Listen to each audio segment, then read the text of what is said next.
KISSA in-store radio, broadcast for the curious.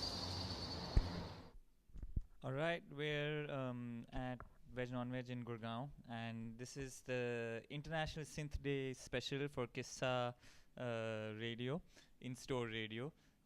So as you can see, I'm an aspiring radio host. We've got Angia devices with us, or Angia, or Aditya. So I first heard Aditya like on Instagram somewhere, and and I heard the music and instantly was like, oh my god, where is this like insane sound coming from? And turned out he was in Karjat at the time, which blew my mind. Slowly we got to know each other, and I wanted to get in today a little bit since it's Synthesizer Day about some of the stuff that he does. So I'll let him introduce that part. So hello all, I am Aditya. I go by the name Angia for my musical projects. I am a music producer, performer, but more recently I have been a synth head in everything that encapsulates. So I started performing with synthesizers, and today I build synthesizers. I run a boutique business right here in Delhi called Angia Devices. I manufacture Eurorack specification synthesizer modules and everything to do with the world of modular synthesizers. Little bit of history about me is that I got into electronic music really just through like very mainstream means. I grew up playing a lot of video games where I fell in love with the soundtrack, and it was always I would love these sounds, this music that only later on I would learn to know is called house or techno and all these kinds of things. And at the end of my school years, I became a DJ for a while, DJ and like a very mainstream kind of EDM producer. So after school, we are all a little bit lost. We're all thinking, where do we want to go in life? And for me, that was not really much of a question. So right after school, I started my education in music, which began with me studying sound engineering. And there I was very blessed to have a teacher who came from the world of synthesizers, Sushant Joshi, if anyone is familiar. From there, I also found out about Synth Farm, which is India's leading synth residency program. And all of that eventually ended up in me going headfirst, not just into the world of synthesizers, but modular synthesizers specifically. There's something about the customizability, the flexibility, the jungle nest of wires that really appeals to me. And I got into it, and very quickly after getting into it, I realized it's a bit out of my budget to do it the usual way. So I started to learn how to build these machines. I built for myself, but to fund building for myself, I started building for other people.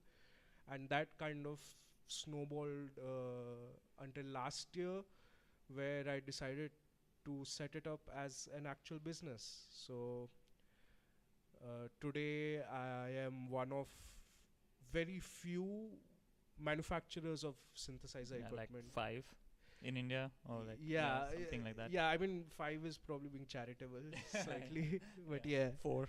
Yeah. But the thing that struck me was like you've got a whole like ethos, design language. You only work with like a lot of the stuff that you're doing, apart from the things that your circuits that you're building yourself, you're working with a lot with open source things, and you managed to build like completely made in India like Eurorack case, which is this thing right here. If you're confused about what Eurorack synthesizers are and what modular synthesizers are, maybe I'll put something in the comments because we don't have time to get into that right now. But maybe you can talk a little bit specifically about Angia devices and what you're really building and why it's kind of. I mean, I know it's amazing, but maybe I don't know how to translate that in like how special it is to have somebody. At least for me, it's like in Synthang, we were all like, so Aditya is basically the guy who I'm always like, hey, can we build this? Hey, what if we make like a tiny mixer with some feedback circuit? Or why do we make like a little synth toy? So it's like kind of amazing to have somebody in your community who is like a builder and is making his own like gear and things.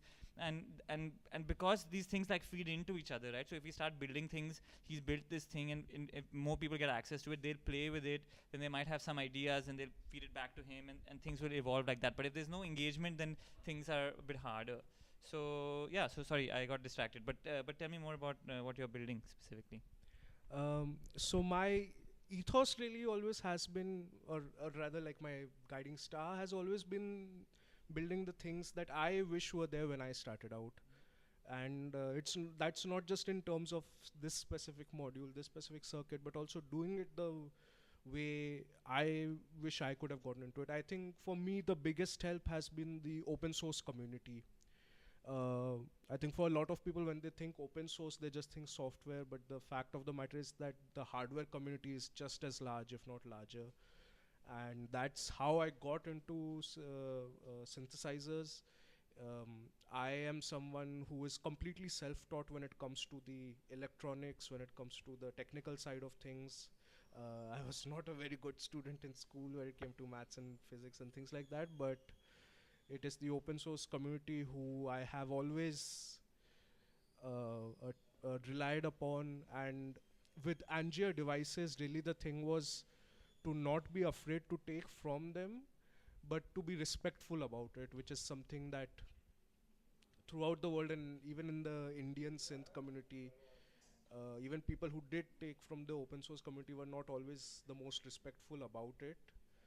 And my ethos has always been that you know from the moment somebody visits my website angiadevices.com, all the way to the kinds of modules I'm making, they are imbued with both the spirit of what makes it special to me, and the deepest respect I can possibly pay to all those who taught me and all those who made these designs and everything possible. Most of the modules I build are based on open source designs with certain flourishes and changes that I made from my own experience, from feedback from other people. And there are original things also that I have, that I do sell and that I am working on. But everything comes back around to having it be something that I that pays respect to my own history with synthesizers and everything that I have come to love about them. Super. That's yeah. But there are some. So tell me a little bit about the design language. What's going on here? I mean, maybe people can. I don't know if they can see it really, but you can go to angiadevices.com and see it. Yes. So, yeah, I mean, people can see the design on our socials and everything. I have worked. It's important to me that these modules aren't just made in India for the sake of making in India. Like, of course, for me, I did that because of things like import taxes and those kind of things that make it difficult to have all this kind of equipment be brought in from other places. Not to mention just generally expensive, how much more expensive things are outside of India.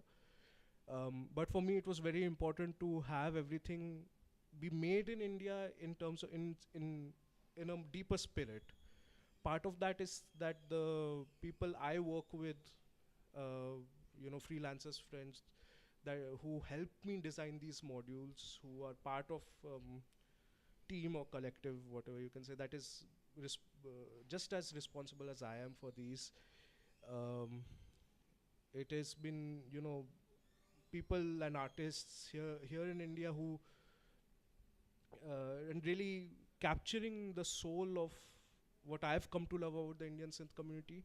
So for me, Make in India is not necessarily what it might mean for a lot of other more mainstream brands, but it's really seeing it through the eyes of the intimacy and the visceral nature of synthesizers that I've come to love. So for example, all our modules are named in Hindi, but they are not just randomly named in Hindi. So for example, we have a lineup of basic analog modules, which are all named very specifically in terms of what they do, and it's really paying respect to this long, almost colonial era tradition of transliteration of things into Hindi. And then for our more individualized modules, like the first module I sold as Angia devices was Pithika, which is really means like a pedestal, and it's comes from the fact that that module is supposed to be this kind of backbone or pedestal for an entire URAC system or patch to be created around. Cool. Yeah. I mean, if you want to check out the other modules, we plugged this page enough. Now I'm going to plug the other 3 builders because there's only 3 of them. So there's Animal Factory Amplification in Bombay. There is Granola Synths from Baroda. There is Analog Fever from Goa. So if you're interested in, and those are the ones I can remember. I'm pretty sure that there's Ali, there's Karibi in Bangalore, who also collaborated on this case here that Angia is going to play now. But yeah, if you're interested, you can write up in the comments and we'll hook you up with those resources. So now let's stop the Nerd Fest and talk more about the music part of it then. What's going on with Angia as in the music side? Because I heard, I mean, you talked about being influenced by video games, and I heard some of that sound earlier on, but maybe a little bit about what you're going to do today, and then we can get into the show. Sure. So today when I received the first communication from Antariksh Records that, oh, you're going to be playing at non-veg, it's like, I'm playing in a sneaker store. There are certain expectations that I think I really wanted to lean into, and I know you said we're enough with the nerd stuff, but really for me, I'm for it. No, but for me, it's just like it's really important to use this opportunity to also showcase in situation what these things actually sound like, what the devices that I make actually sound like. Yeah. I won't be going through like module by module or whatever, but basically the entire lineup of analog modules that I make are involved today, along with a couple of the digital modules that I've been making, Pithika and Madhyam. I am also testing out a new flagship module called Shakti and Mukti, which will hopefully be released soon. And today is like kind of a beta test for that. Nice. But from going back to musical influences, Not influences, more like the sound, because you have a peculiar sound, I think, and I don't know if you're going to do that today or not, but we'll see. Actually, maybe there's enough chatter. Let's go into the music now, I think. Yeah. Sure. Yeah. Let's do it.